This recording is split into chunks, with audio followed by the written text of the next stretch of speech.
ధన్యవాదాలు. సుధీర్ కుమార్ రెడ్డి గారు 2 నిమిషాలు మీకు. ఇక నుంచి ఇంకా పూర్తిగా సెల్ చేతిలోనే ఉంటుంది, సమయం చాలా తక్కువ ఉంది. అంటే అధ్యక్ష, ధన్యవాదాలు అధ్యక్ష. ఆంధ్రప్రదేశ్ ప్రజలందరూ కలిసి జగన్మోహన్ రెడ్డి మీద ఒక పుస్తకం రాశారు అధ్యక్ష. రేపు మాపు రాబోతుంది. ఆ పుస్తకం పేరు ఎవరు ఏడ చస్తే నాకేంది, ఎవరు ఎక్కడ చస్తే నాకేంది. ఎక్కడ ఏది చూసినా సరే, దేంట్లో ఏ సిస్టంలో చూసినా సరే, ఎడ్యుకేషన్ ఎత్తుకుంటే పిల్లలు చదవకపోతే నాకేంది, నాకు డబ్బులు వచ్చాయా నాకు రాలేదా, నాకేంటి, సినిమాలో వస్తుంది భయ అన్న.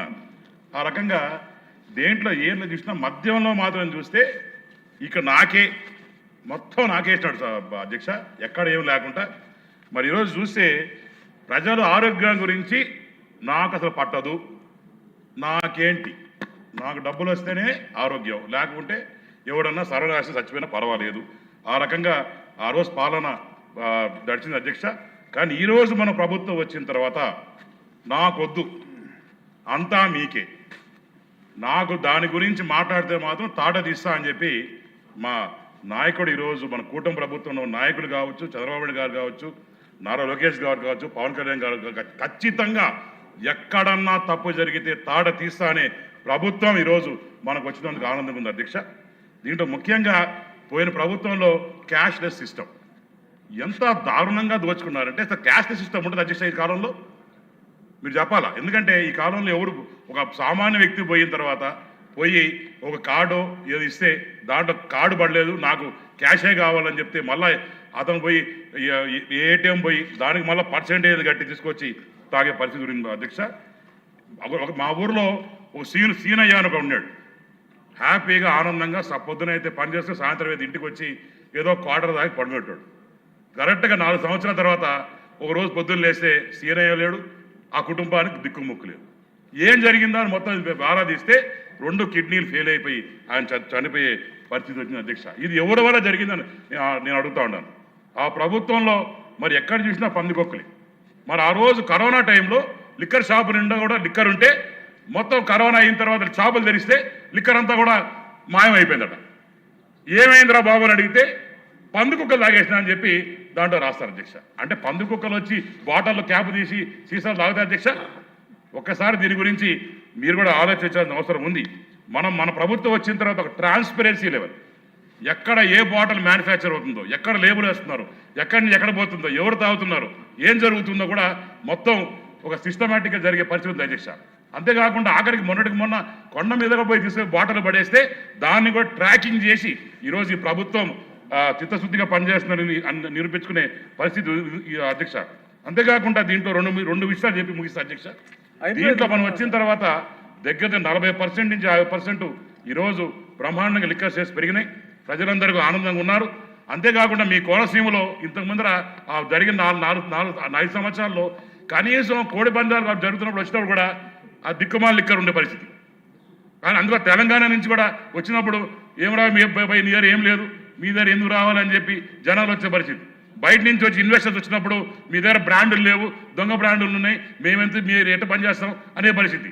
ఈరోజు చూస్తే ఈ బ్రాండ్స్ అన్నీ కూడా మంచి బ్రాండ్స్ తీసుకొచ్చి ఎక్కడ కూడా ఇబ్బంది లేకుండా అటు ఇంపోర్టెడ్ బ్రాండ్స్ కావచ్చు, ఇప్పుడు లోకల్ మేడ్ బెస్ట్ బ్రాండ్స్ కావచ్చు ఇచ్చి అన్ని రాష్ట్రాల్లో కూడా నెంబర్ 1 అనిపించుకునే పరిస్థితి ఈరోజు ఉందని కారణం ఈ కూటమి ప్రభుత్వం అధ్యక్ష. దయచేసి ప్రజలందరినీ కోరుతున్నాను, ఈ కష్టకాలంలో మేమున్నప్పుడు ఆ రోజు మీరందరూ కూడా దేనికి లొంగకుండా, ఎందుకంటే ఆఖరికి ఎలక్షన్స్ అప్పుడు కూడా మద్యం పంచుతారు, ఆ మద్యం తాగాలన్నా కూడా ఇటు చూసుకొని తాగితే విషయమేమో చచ్చిపోతామనే భయం ఉండింది వాళ్ళకి. కానీ ఈరోజు అవన్నీ కూడా పక్కన పడేసి ఒక మంచి ప్రభుత్వాన్ని ఎన్నుకున్నారు, ఒక నిక్కసమైన ప్రభుత్వాన్ని ఎంచుకున్నారు. కాబట్టి రేపు వచ్చే రోజుల్లో కూడా ఇదే రకంగా పాలన ఉండాలన్నా, ఇదే రకంగా పాలన నడవాలన్నా, ఇదే రకంగా ట్రాన్స్పరెన్సీ లెవెల్ మెయింటైన్ చేయాలన్నా తప్పకుండా మళ్ళా కూటమి ప్రభుత్వం రావాలా. తప్పకుండా వచ్చే 15 సంవత్సరాలు మన కూటమి ప్రభుత్వం ఉంటుందని చెప్పి తెలియజేసుకుంటూ జై హింద్, జై జన్మభూమి. థ్యాంక్ యూ అధ్యక్ష. ఇప్పుడు రవాణా యువజన క్రీడల శాఖపై డాక్టర్ కలికిరి మురళీమోహన్ గారు.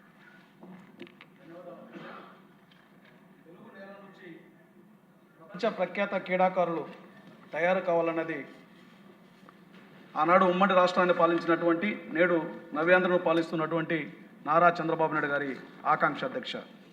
యువజన క్రీడల విభాగానికి అందుకే 144 కోట్ల 3,83,000 రూపాయల కోట్ల ప్రతిపాదన ఈరోజు మండిపల్లి రామప్రసాద్ రెడ్డి గారు సభలో ప్రవేశపెట్టారు అధ్యక్ష.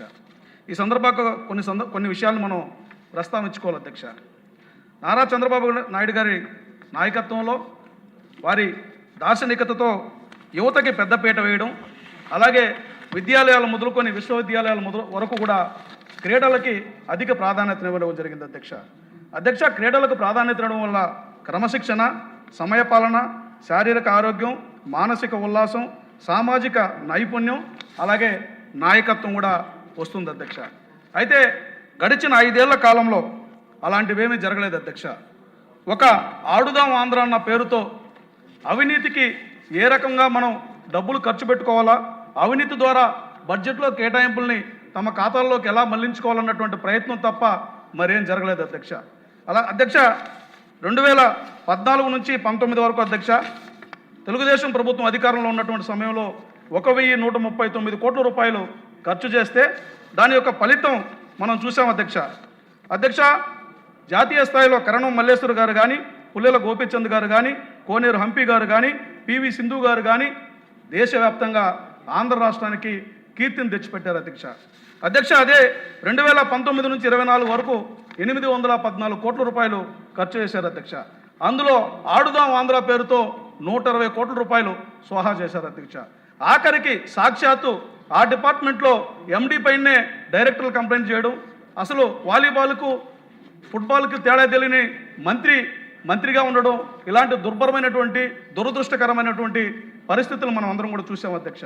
ఈ సందర్భంగా నేను ఒకటే చెప్తున్నాను అధ్యక్ష, ఈరోజు ఆంధ్రప్రదేశ్లో నారా చంద్రబాబు నాయుడు గారి నేతృత్వంలో ఈరోజు క్రీడలకు మళ్ళీ పునరుజ్జీవం పోయడం జరిగింది అధ్యక్ష. స్పోర్ట్స్ స్టేడియంలు కానీ బెస్ట్ స్పోర్ట్స్ పాలసీని కూడా తీసుకురావడం జరిగింది అధ్యక్ష. దీని ద్వారా ప్రతి నియోజకవర్గంలో కూడా ఒక్కొక్క క్రీడా వికాస కేంద్రాన్ని ఏర్పాటు చేస్తున్నారు అధ్యక్ష. గ్రామీణ ప్రాంతాల్లో ఉన్నటువంటి బడుల్లో నైపుణ్యం ఉన్నటువంటి విద్యార్థులకి శిక్షణ ఇవ్వడం కోసం అవసరమైనటువంటి నిధులను కూడా కేటాయించడం జరిగింది అధ్యక్ష. ఈ నిధుల్లో స్పెసిఫిక్గా కూడా ఎస్సీలు ప్రాతినిధ్యం వహిస్తున్నటువంటి ప్రాంతంలో 9 కోట్ల రూపాయలు, ఎస్టీలు ఉన్నటువంటి ప్రాంతంలో 3,85,00,000 రూపాయలు కేవలం మౌలిక సదుపాయాల కోసం కూడా కేటాయించినటువంటి పరిస్థితి అధ్యక్ష. గతంలో మనం చూసాం, క్రీడాకారులు రావాలంటేనే గ్రామీణ ప్రాంతాల్లో భయపడే రోజులు అధ్యక్ష. అనంతపురం జిల్లాలో ధర్మవరంలో జూనియర్ హాకీ క్రీడాకారిణి ఒక దళిత యువతి అత్యాచారానికి గురైతే కూడా పట్టించుకున్నటువంటి దుర్భరమైనటువంటి పరిస్థితులు అధ్యక్ష. అందుకే అధ్యక్ష, నేను ముఖ్యంగా యువజన క్రీడా విభాగాలకు సంబంధించి ఈ రాష్ట్ర ప్రభుత్వం ఇస్తున్నటువంటి ప్రోత్సాహం కానీ, ఈ రాష్ట్ర ప్రభుత్వం ఇస్తున్నటువంటి ప్రయారిటీ కానీ చూసినప్పుడు ఖచ్చితంగా ఒక మాట చెప్పాలి అధ్యక్ష. ఎందుకంటే ఇనుప కండలు, ఉక్కు నరాలు, వజ్ర సంకల్ప మనసు ఉన్నటువంటి యువత ఈ దేశానికి కావాలి. ఇలాంటి వారు 100 మంది ఉన్నా చాలు ఈ ప్రపంచాన్ని మార్చేయచ్చు అన్నటువంటి స్వామి వివేకానంద